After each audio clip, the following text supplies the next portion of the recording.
Sounds pretty good, doesn't it? No, these are absolutely terrible. These are bad. These are the, let's see here, the donor bookshelf speakers. Funny, Donner, I should actually say. Probably not donor, Donner. We're leaving that in the video. The Donner Hi-Fi 2.0 bookshelf speakers that I randomly, accidentally found on Amazon for $70. They had a $30 coupon. And of course I used that coupon and made them $70 instead of $100. At $100, they're way too much. At $60, it makes sense. At $100, it's, what are you doing? Why? These speakers are interesting because they look very similar to another brand out there. You guys may know exactly what brand that is. Take a look at them. The brand it's an obvious clone to something. And the only thing that they did differently than who they cloned from is put a little grill over the horn-loaded tweeter. That's the only thing different. It's a small bookshelf speaker with a very similar kind of driver inside. Same or similar kind of two-way bookshelf speaker system, right? Yeah, they don't sound anything like their clone, but they do look like it. Like I said, $70 is what I got these for it from Amazon, and what struck me by them is the fact that they look very similar to the Klipsch speakers that we all know and love.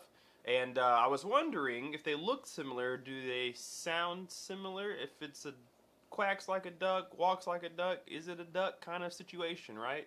So here they are. Let me tell you just a little bit about them, because this will explain the sound signature that you're going to get. So we have an owner's manual here that just gives you a few tidbits of information.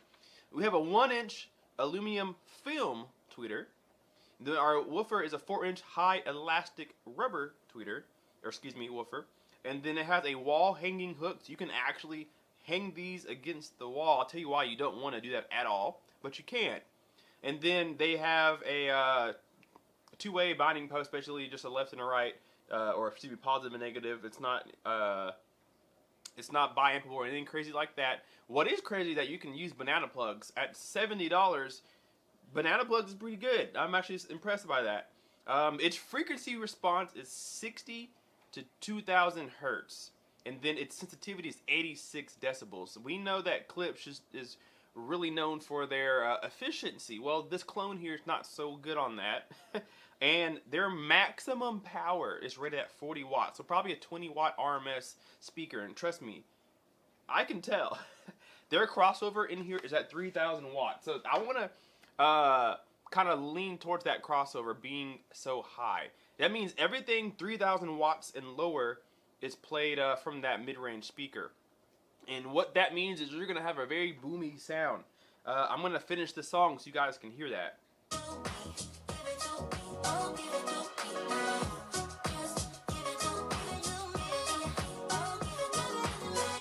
It sounds like a speaker stuffed inside a box with no bracing or any kind of like sound deadening, nothing inside. And yeah, it's probably what it is. There is actually a very big port on the back. I was very shocked to see that. There's a huge port on the back of this bookshelf speaker, just a giant hole to try to add some sort of bass to the sound, but really it doesn't sound very good at all. These speakers would probably sound better at being sealed, but you would probably need a higher power rating or a higher rated speaker to do that. And these are, oh my gosh, I can't believe they cloned. This is going to be a short video. You guys can see that this isn't going to be one of those real in detail kind of. I will play another song though so you guys can hear.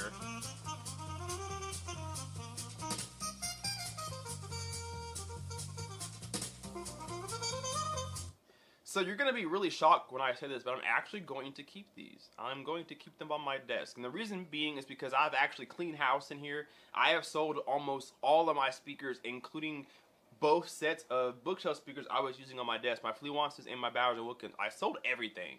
And so I'm going to keep these up here until I decide to get something else. I will eventually. It's not on my high priority list right now, but I will replace these very soon.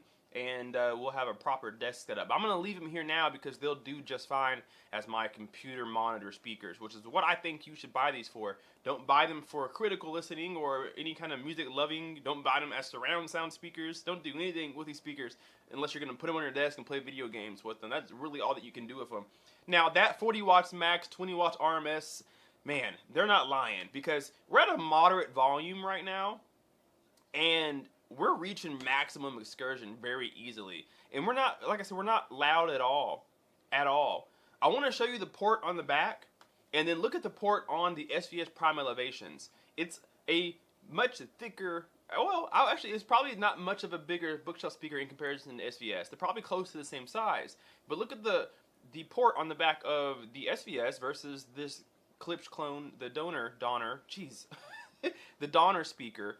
It's massive in comparison, so it just sounds hollow because of that. It's just, port sizes matter. You can't have a port too big in a box, so you'll get the sound that I'm getting, which is just a box. It's just boxy sound, which I guess is what I expected whenever I saw how similar to Klipsch they were for $70. Goodness gracious. Let's just play something random and be done. This is a terrible example. So this song actually has quite a bit of bass to it. Really low notes, 40 hertz in that area. Pretty low notes, and I'm not hearing any of it. I'm just hearing a box. I can't stop saying that as a description, because that is literally what they sound. I'm gonna end the video here because yeah, I just wanted to see if these would even remotely come close to being Klipsch related. And no, they look very similar, but that's it. And they don't look bad because of that. I said they look good for $70. But no, they're not Klipsch speakers whatsoever. What I am going to do, I don't like this little plastic grill they put on the tweeters. It really is plastic. You can kind of wiggle it. I'm going to pop those loose. I think it would look better without the cover on it. And so I'm going to break those off because I think it'll look more like a Klipsch speaker, which is what the goal was in the first place. But anyway, easy, fun video. Nothing too critical. You guys knew what we were getting into. But I will be having some really nice speakers on the desk here very soon for the next actual review. So stay tuned for that. Leave me a comment down below and tell me, what are the worst speakers that you have heard? Whether you owned them or listened to them, what are the worst speakers that you have heard? Tell me what they were. Yeah, I'm curious to know. Hit that like button and subscribe if you're not already. We will see you in the next video. Kpaceguy out. Peace. Much better. You can say I lost my mind, I will keep on holding my head high, even if the sky is falling down.